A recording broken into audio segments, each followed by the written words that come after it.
Manx Radio Podcasts, powered by Shaw. The Nation Station, Manx Radio. Hello and welcome to the latest look back at Talking Heads. Changes in the electricity pricing structure, fixed penalties for rundown properties, and pension freedoms were all debated on the programme this week, along with a few other things.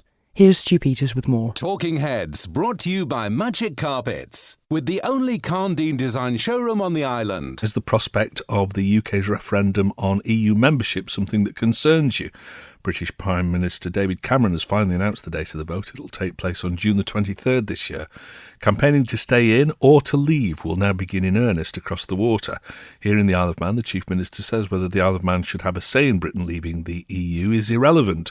Alan Bell says we should be focusing our political attention on the outcome rather than the decision itself and where we stand as a nation in the future. So is the referendum something that concerns you? Which camp are you in when it comes to the vote itself? Will you support a breakaway for the UK, which because of its association could have direct implications for the Isle of Man, or is maintaining the current relationship the best option for all? And I've got a comment here. It says, I think we should have a vote. This is not to do with our government. This is our right, as it'll affect us in the future. Stu, even if all of the Isle of Man population voted, it's only around 1,000th of the UK population, so I doubt that would affect the vote in any way. Anyway, says Peter. That's a fair comment, I suppose. There are a lot of mights, coulds and ifs. Let's get on with it, whatever way they vote, says Jeff. Yeah, I expect that that's what the Isle of Man's good at, whichever way you throw me and all that. I suppose that is the way that the Chief Minister is looking at it, being as prepared as they can be for either eventuality, probably. I don't know. I'm looking forward with interest to seeing the various points of view put out on this one. Let's see what Sylvia has to say about this. Hi, Sylvia. I don't think for a minute that they'll come out, because it's a generation that's never known anything else but to be long. Right, yeah, true. And they won't want to...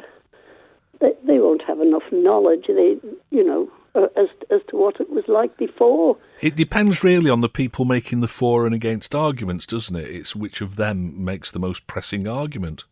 Yeah, well, they go by they're used to it.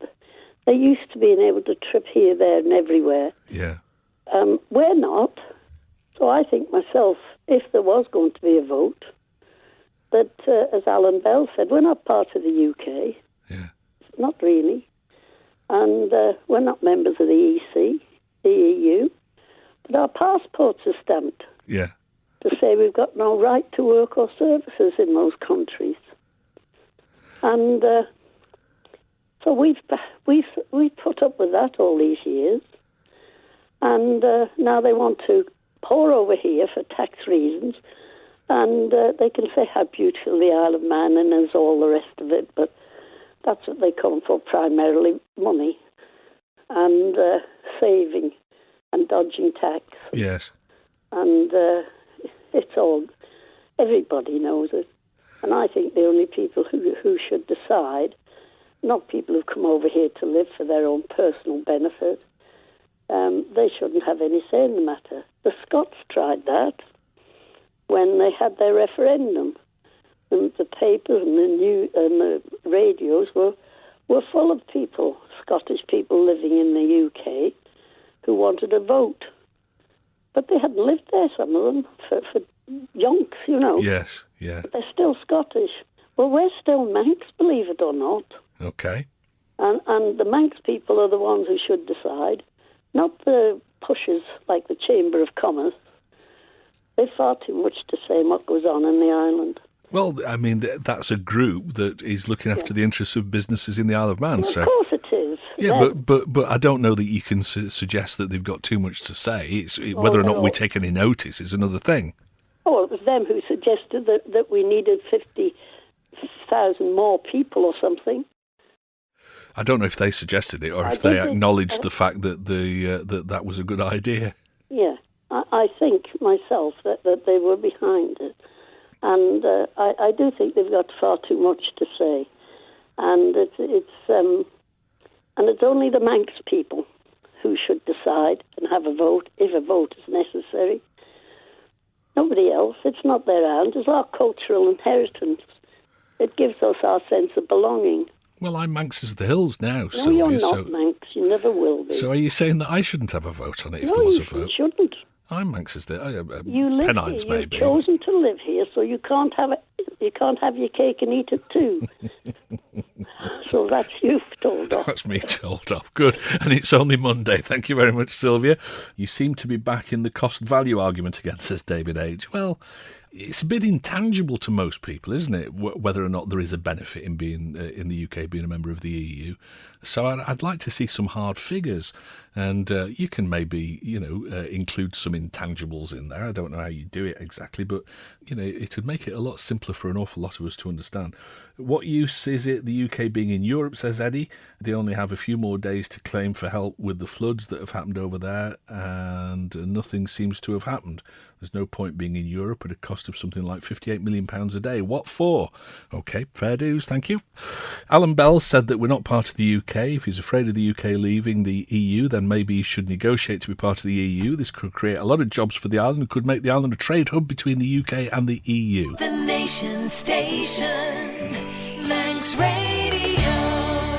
Should local authorities have stronger powers to force owners of dilapidated or unsightly properties to carry out remedial work?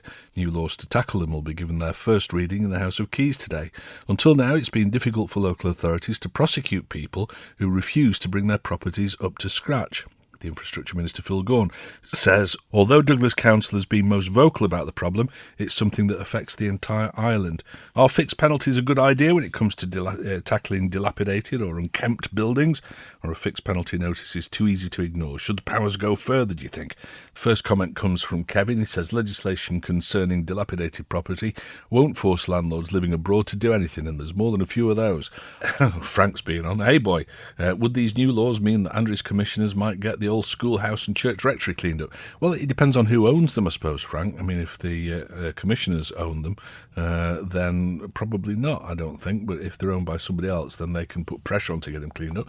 Also, I thought the Sefton Group owned Castle Mona would be open to a taxpayer-funded handout, says Frank. Well, let's define terms then, Frank, shall we? A handout is something where you give somebody money or goods or whatever, and you don't expect anything back. With the Sefton Group bailout, it was a loan by the government, secured against property and all the rest of it, and it was repayable with interest. And last I heard, it was being or had been repaid with good interest. So it's not really a taxpayer-funded handout, is it? Let's go to the lines. We've got Jill on, I think. Hello, Jill. It's okay sort of saying, what people do within their own borders is up to them. But if you want to move and you're in the vicinity of a rubbish tip... Absolutely. It's going to be darned hard. Well, yeah, and there's always somebody that lets the side down, isn't there? You see some lovely areas, and then you'll just see one house in the middle of it that's obviously not been maintained since 1932, and it brings the whole area down. Yeah, and then when it is cleared, everybody sort of, oh, yes. Where's it gone? The only thing is, I know that in England, an Englishman's home is his castle. I don't know whether or not a Manxman's home is his castle as well. Well, I think even in England, within reason. Yes. But I think the fixed penalties are a good idea. And if it has to go to court, then I think the people who own the house should pay the cost. Yes, yeah. And that might make them think twice. Well, I've got a text here from somebody who says, from Liz, who says, and it's a sensible point, as long as there's a degree of sensitivity about this, there are elderly people out there with a house but nothing in the bank and just a state pension. That's true. I mean, the authorities do need to be sensitive to that sometimes people would maybe like to do the place up, they just can't afford to. So yeah, I can go along with that. Yeah, I mean, maybe the local authority ought to offer help in those circumstances.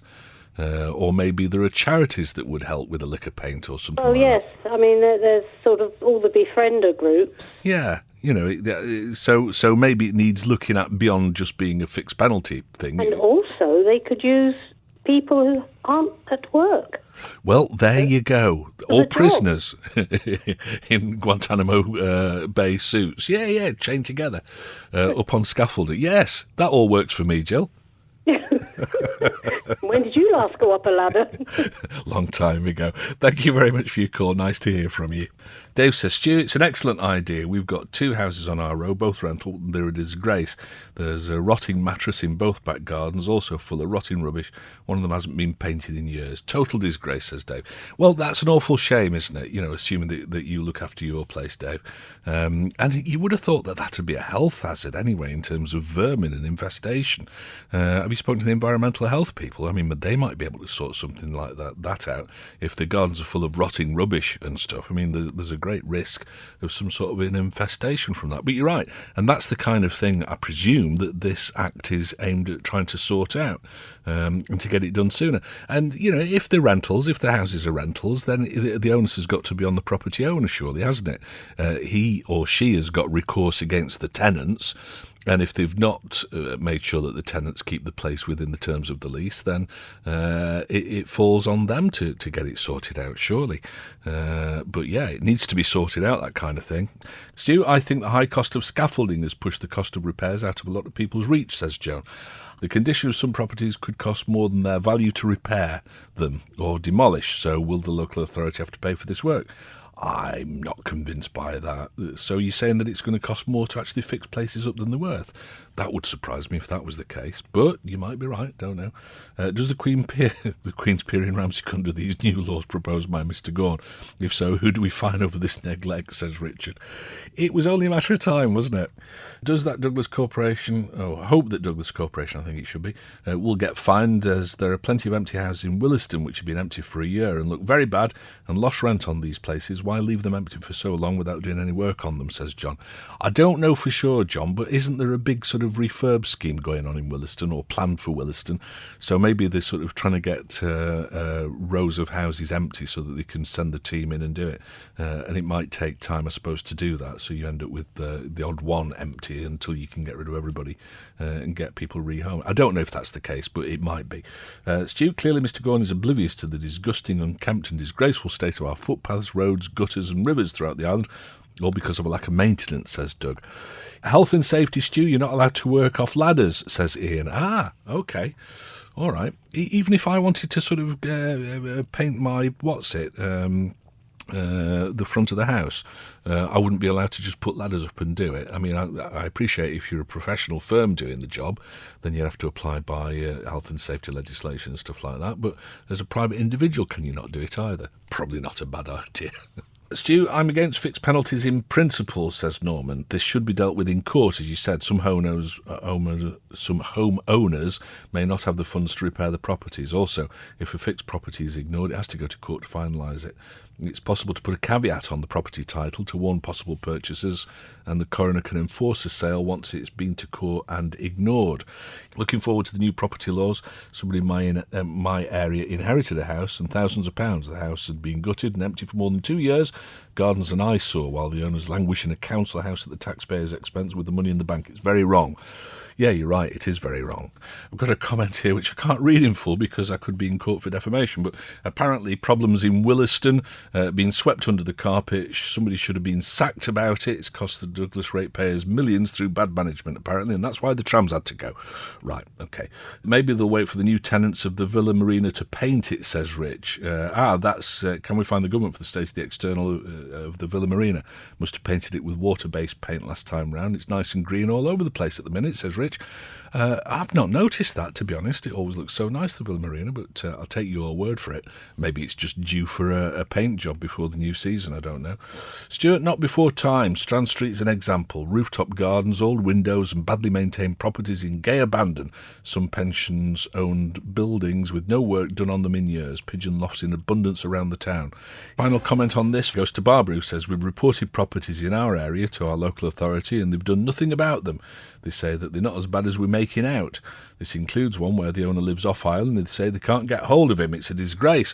Well, if you're right, then yes, it is a disgrace. And just because somebody's off island, I can't see why they get away with things. I mean, you know, if he was a jewel thief or whatever, oh yes, we know exactly who stole the jewels, but they're off island. We can't get in touch, so we can't arrest them. That wouldn't happen. Murderer, off island, can't get in touch. You know, he didn't leave a forwarding address.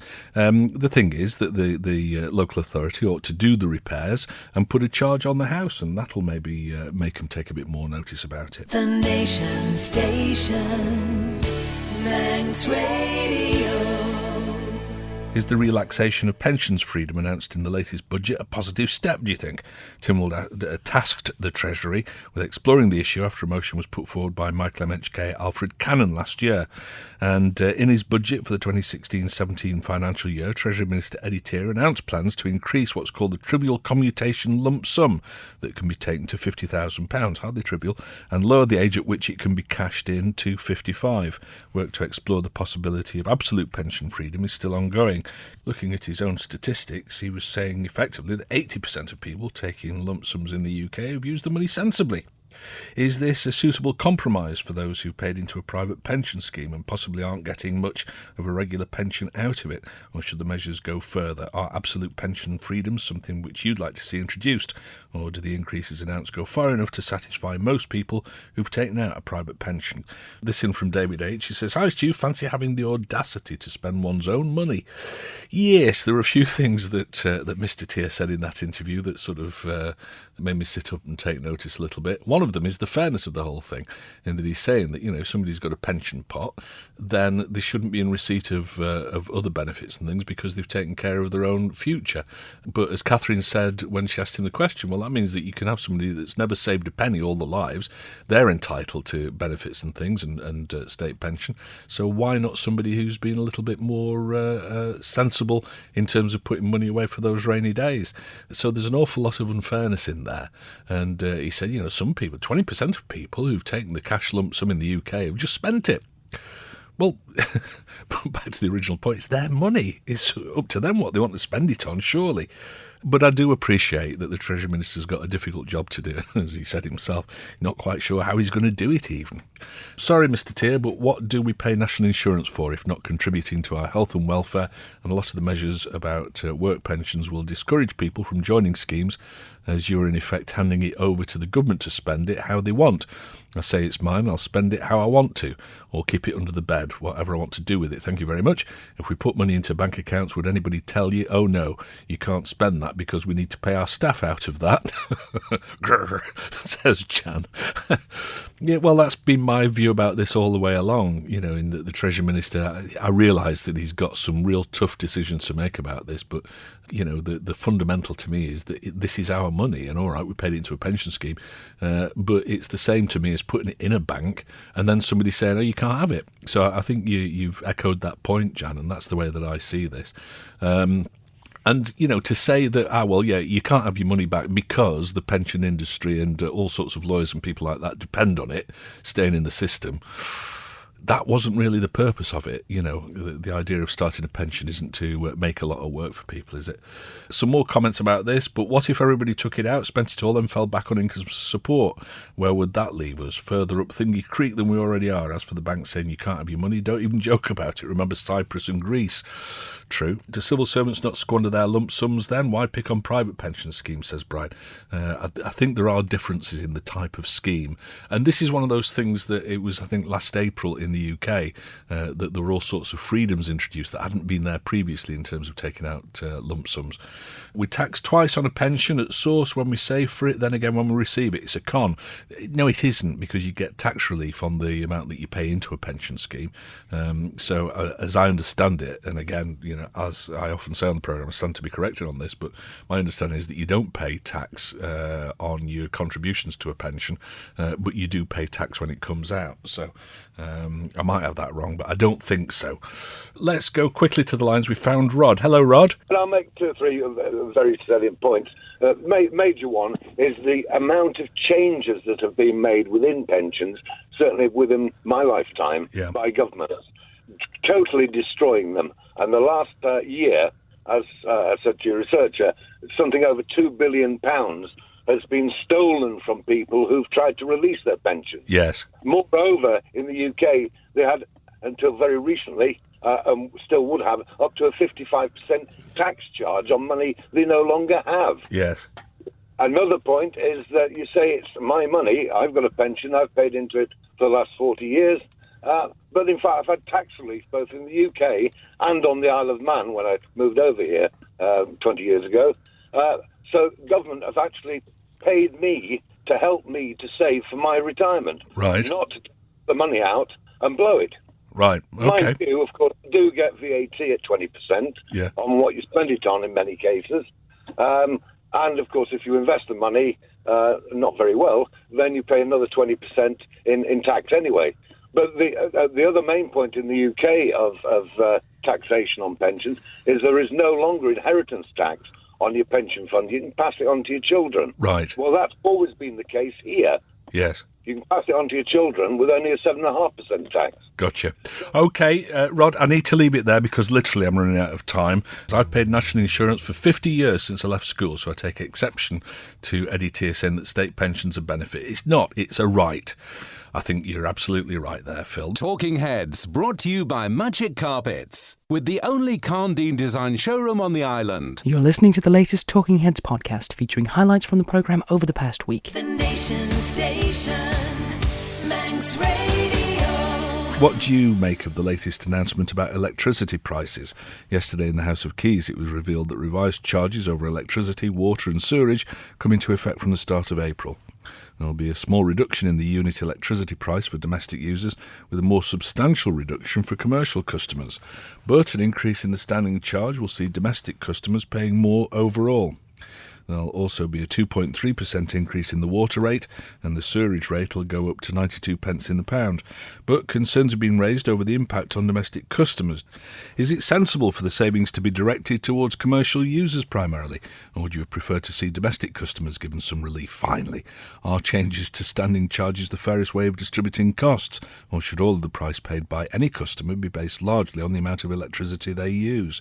Let's go to the lines and have a word with Kay. Hello, Kay. Well, my view is, Mr. Cannon, which is like a loose cannon, is when Alan Bell was on the other day, when that programme came on the radio about us double the price for gas. Oh, yeah. Alan Bell, somebody said something, Alan Bell said, oh, you can't compare it with the UK, because we're not the UK. Now, Mr. Cannon's saying about the standing charge, oh, it's compared with the UK, with the lowest. Yes. So somebody's got it wrong. Well, I don't know if it's getting it wrong or if it's being selective about when to quote comparison figures. Yes, and another thing is, all the people for the utilities have fought to get a pay rise, which is not a lot. It's not a vast amount. I think it's 2%. By the time they paid all these charges, they may as well just hand it over now. Yes. Because it's not worth it for what everybody's got to pay. And he's saying about bringing people over to the island for businesses and to work. If I lived in the UK and I looked at that and thought, oof, their gas is twice as price of what I'm paying now, or my electricity, are you going to come? Right. No. You're not. Nobody in the right mind would come. Well, the problem that I've got with all this is that you would think that if you are a consumer of any sort of a service or a product, you would think that, all right, well, if it's going to get more expensive, I'm going to use less of it. And I don't know how I'm going to do that. I'm going to have to use less of it because I can't afford that.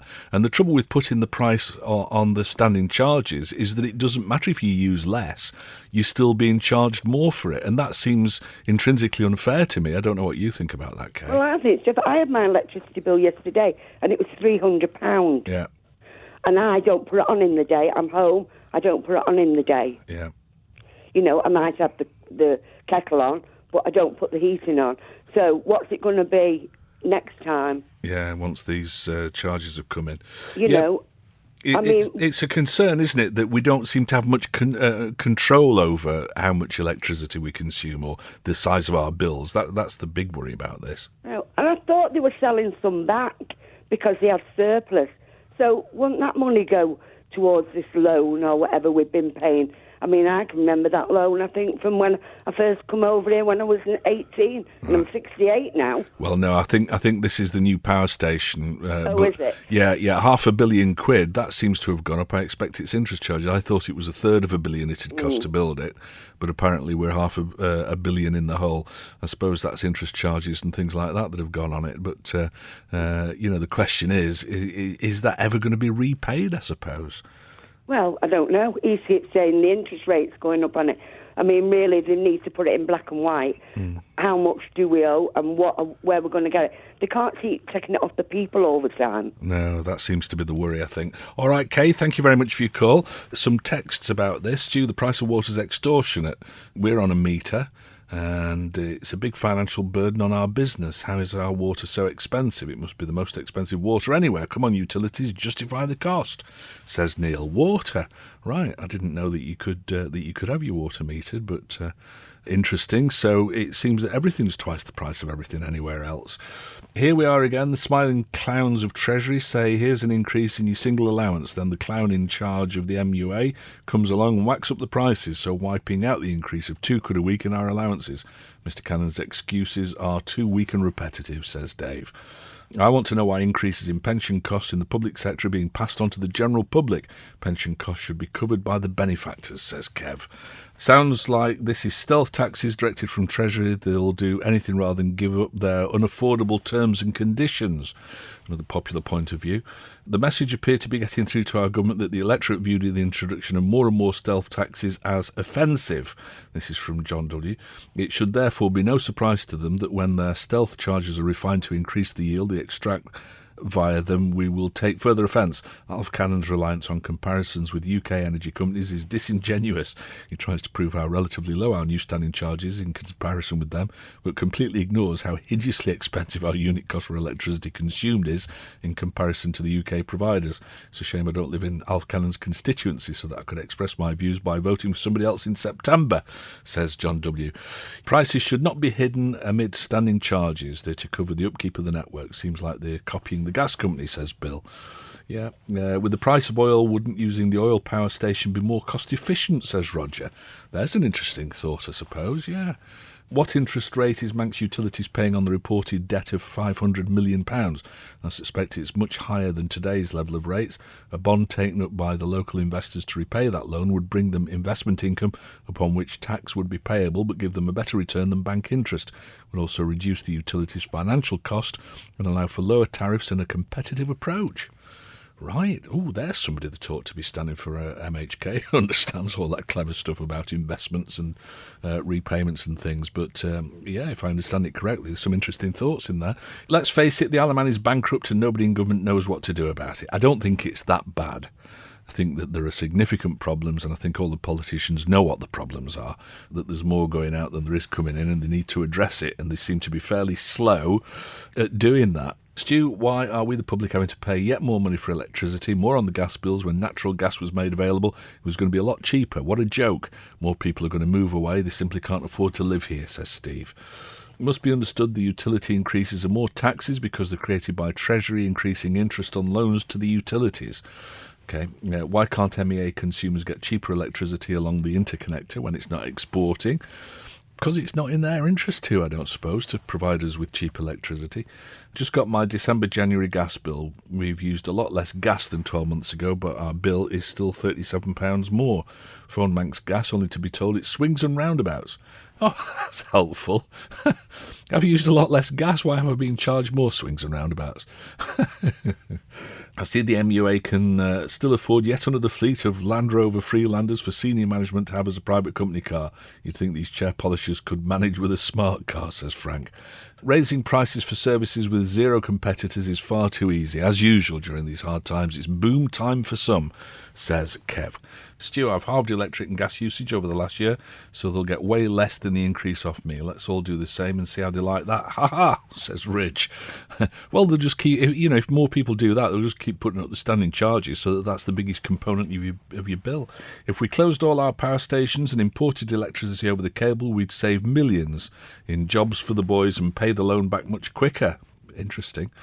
What do the fixed charges pay for? Is it just a levy to help pay for the new vans for the boys to use as company vehicles and Range Rover Sports for management? Asks Kev. Standing charges risen by 75% in 1 year. Gas and oil prices dropping like a stone, and we're getting shafted to pay MUA high salaries, pensions and annual bonuses and to subsidise commercial businesses. Don't worry, we'll make a big issue of this when he stands again in September, says Steve. Why government giving grants out to make homes more heat efficient just to get hammered by Manx gas? People are using less gas and electric by investing in the homes to save money, but all the savings are being grabbed by shareholders that don't even live here. Right, OK. The Nation Station, Manx Radio. Who should be responsible for giving visitors a good impression of the Isle of Man? The Department of Economic Development says it's investigating after complaints were made to the Road Transport Licensing Committee about taxi drivers slating the island to visitors. The RTLC says it's had talks with the DED over how to prevent airport taxi drivers from giving a negative picture of the island when they pick up passengers from the airport. So who should be responsible for giving visitors a good initial impression of the Isle of Man? Should it be down to people like taxi drivers to portray a positive image of the place, or are there other things that could be done to create a good first impression? Stu, yes, we're often the first people that are seen by visitors to our island, and we should be mindful of what we say. This is from a happy, cheery airport taxi driver.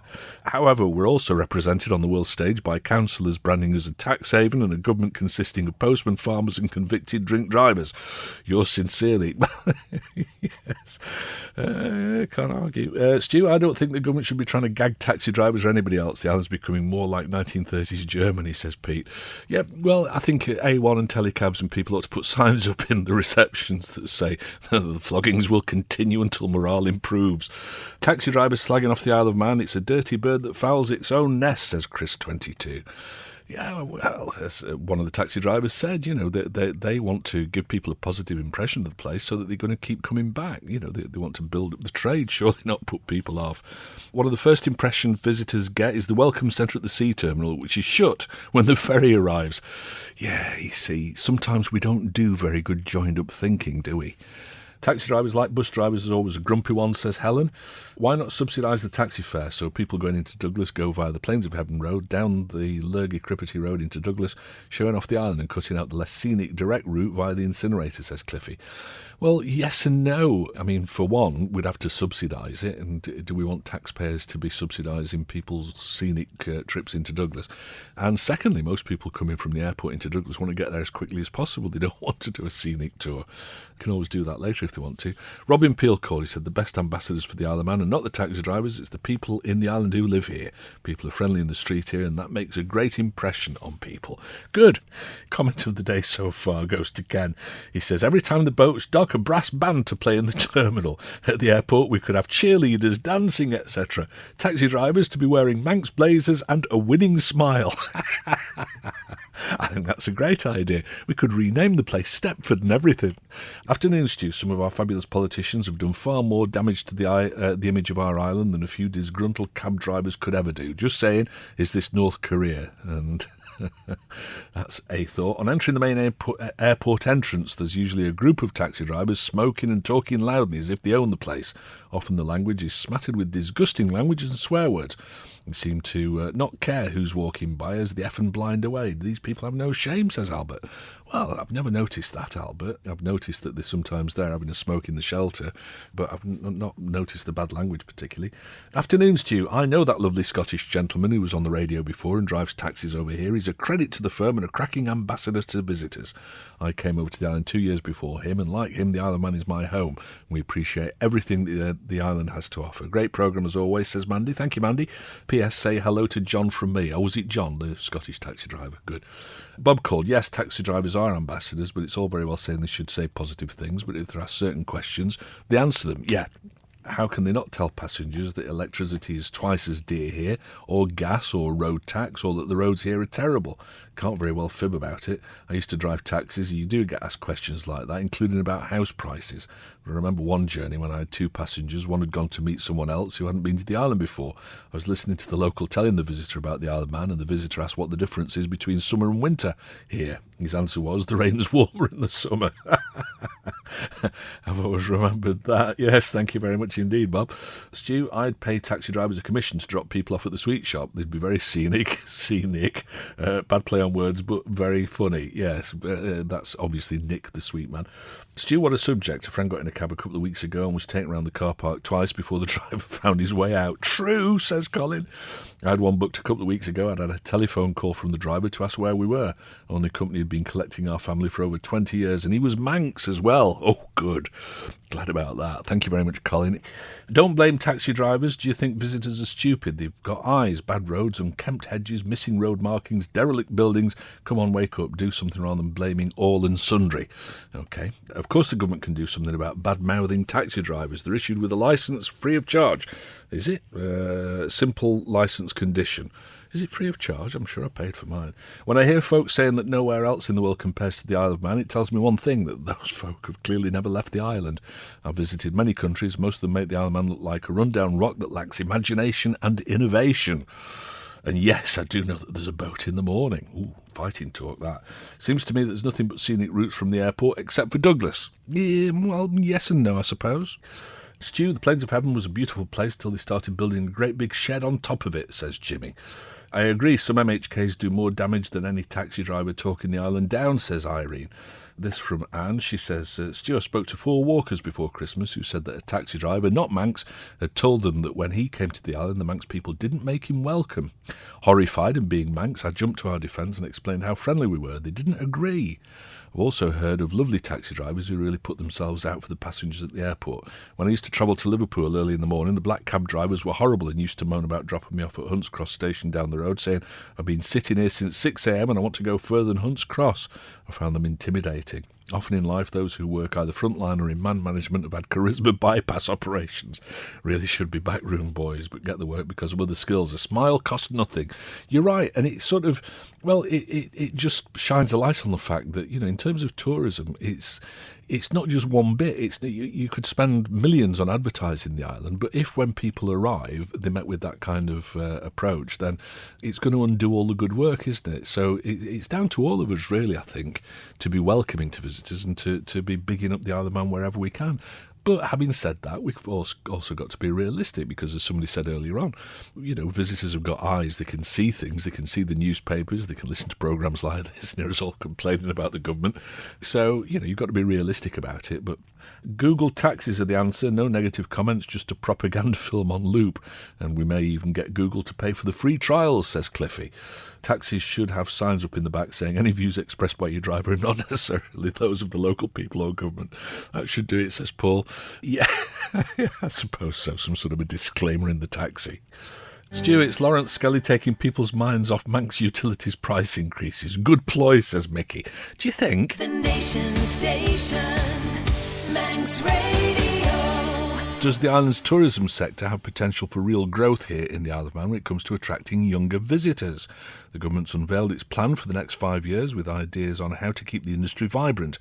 Earlier this week, 130 representatives from the tourism sector were told about the new Destination Management Plan, which details the challenges which lie ahead and how they can be met.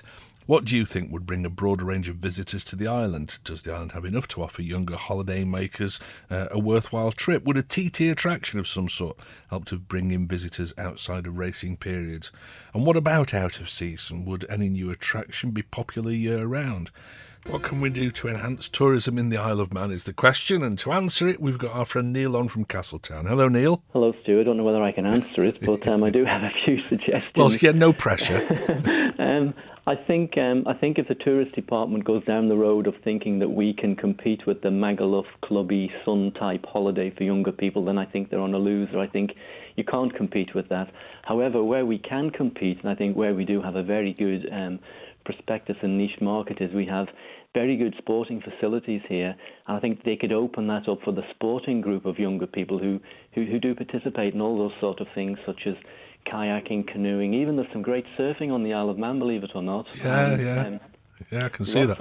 Well, I was channel hopping on the Sky thing the other night, and there's a channel now called Bike. I couldn't find the Motors TV channel. I think it must have disappeared. So, but instead, there was one called Bike, and it was a young fella in Northern Ireland doing the mountain biking lark.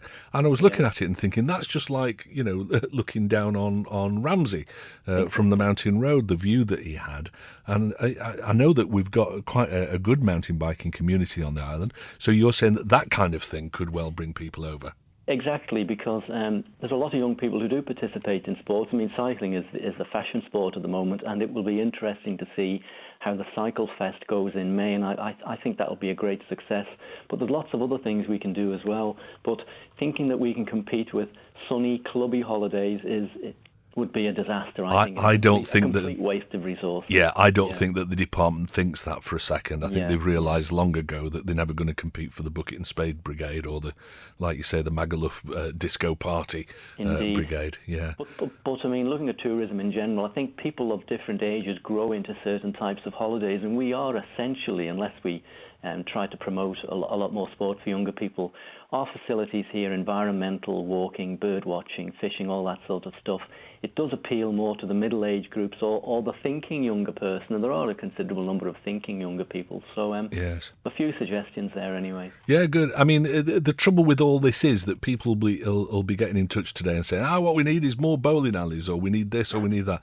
The trouble with all these things is, can they actually cover the costs, or are they going to be a big drain on the taxpayer because they're only going to be successful during the summer months? The rest of the year they're going to be, losing money. So I suppose there's a fine balance to be had there, isn't there? There is a fine balance to be had, and I think one of the things which has to be brought into consideration is the dreadful cost of getting here. That's a real downer. Yes. I mean, you had the recent discussion programme on about the hoteliers, and they're always singing from the same hymn tune. We can promote the island. People love coming here, but when they see the price of getting here, it really does put them off. Yeah. But we've so many natural resources here which can be developed, particularly in a sporting and environmental fashion, and I think that's the way forward. Certainly my opinion. Is there any way, Neil? I mean, you're a sensible fella. Isn't there any way, do you not think, that government could subsidise people coming over on the steam packet, assuming that the government's got no control over the steam packet fares? Rather like a lost leader. Yeah, kind of. Yeah, I mean, if you book a week's holiday at a proper establishment in the Isle of Man, you don't just bring a tent with you. Then you'll get subsidised sailing. Maybe, I don't know. I think that's an option. Certainly, I mean, we've got this £50 million slush fund, and I think they should be putting a slice of that towards tourism and promoting the natural assets we have. For example, we've had an auditor at our company this week, an American chap. Very, very fascinated with the culture on the island, and one of our lead managers took him up to the Cregnish Folk Museum area. Unfortunately, Castle Rushen was closed. He would have loved to have looked around that. Yeah. But his passing comments yesterday, his final comments yesterday were, "I definitely want to bring my family back here. It's such a unique place. Some fantastic things to offer." He said, "I didn't even know the Isle of Man was like this." You go. So there you go. I mean, we can sell ourselves, definitely. Good stuff. Thank you very much for your call, Neil. Always welcome. Bob's on the line. He's maybe got an idea about this. Hello, Bob. It's common to say that it's dreadfully expensive to get here. Yes. I don't agree with that. Oh. It's expensive to bring a car over in the season. Yeah. That I agree. But you don't need to bring a car here. What's wrong with the aeroplane? Yes. And I regularly use the route between the island and Bristol going in the opposite direction. Right. But the Bristol route by EasyJet is £45 round trip. You can't argue with that, can you? And you can't argue with that. Yeah. And I can't for the life of me understand why that isn't promoted. Well, maybe what we ought to do then is that in terms of marketing, because, people sometimes say, we ought to be on the telly in the UK advertising the Isle of Man. That's dreadfully expensive. Maybe targeted TV advertising to areas like Bristol that are served by airlines that are doing cheap flights. Maybe that would be a more sensible way of doing it. It could well be. I don't know what the advertising rate in the Bristol area is, and there are ways of advertising other than television in the Bristol area. Of course. But I really don't think you can complain at £45 round trip. No. I can remember the days when it was well into three figures from Bristol with another airline. Yes, yeah.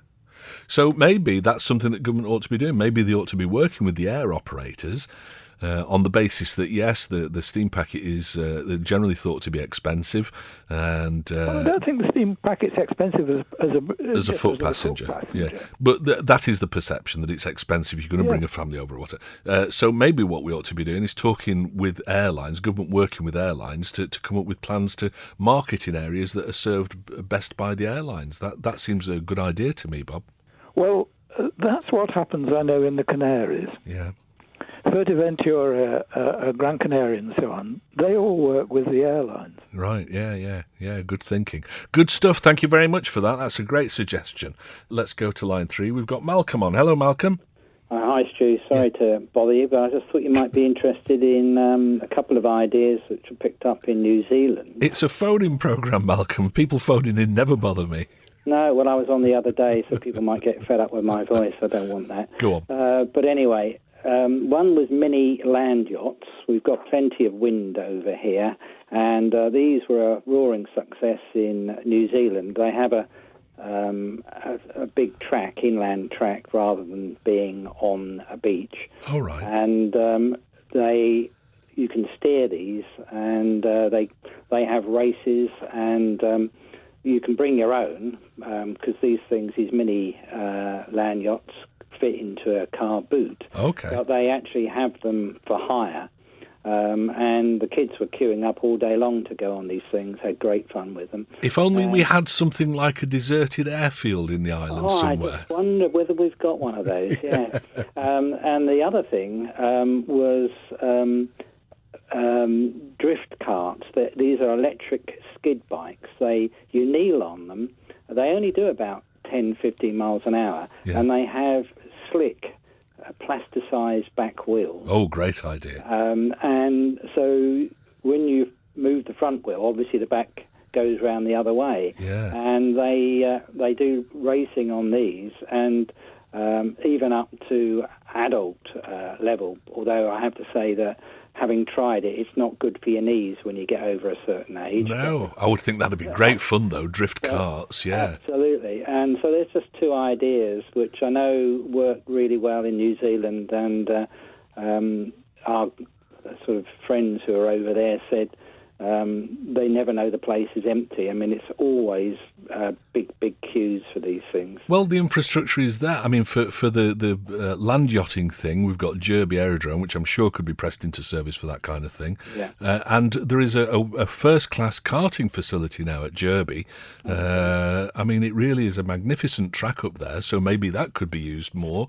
I know it's privately owned, I think, but I'm sure a deal could be done and get people over to do the drift karting there. That would be great. I sent the details through to Derby several years ago when I came back and thought this would be a great addition to it. But I heard, I didn't even get a courtesy of a response, but it just seemed to me that the skid bike idea teaches children how to go into a skid and how to get out of a skid. Fantastic idea. Yeah. And I just had great fun on it, but it was, I have to say, not good for the knees.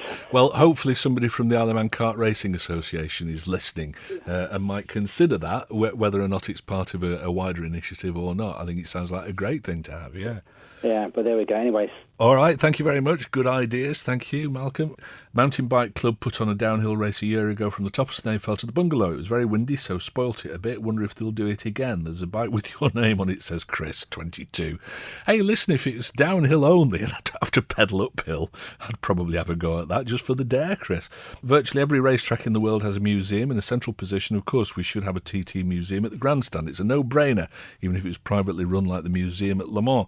That from Jane. Good. Talking Heads, brought to you by Magic Carpets, with the only Carndine design showroom on the island. That's it for the latest look back at Talking Heads. Our thanks as ever to everyone who took part in the programme. If you'd like to get involved in the discussion yourself, you can call, text or email between midday and 2 p.m. on weekdays, or you can share your thoughts at any time on the Facebook page. That's Talking Heads with Stu Peters. You can listen back to each day's programme in full using the on-demand section of manxradio.com. And the Manx Radio website's also where you'll find an update of what we're discussing each day on the programme. You can also keep up to date with that information by liking the Facebook page or following Stu Manx on Twitter. And if there's anything you think we should be discussing on the programme, get it to us by emailing talk@manxradio.com. But that's it for now, so until next time, goodbye. Don't sit in the slow lane. Join the fast lane right now with Shaw's all-new Superfast Plus broadband. Enjoy more bandwidth, amazing speeds and the best value on the island from just £23.95 per month. So don't be left behind. Get a piece of the high-speed action with Superfast Plus broadband from Shaw. For details, visit our stores in Douglas, Ramsey and Port Erin or click Shaw.com. Love being Shaw. Terms and conditions apply.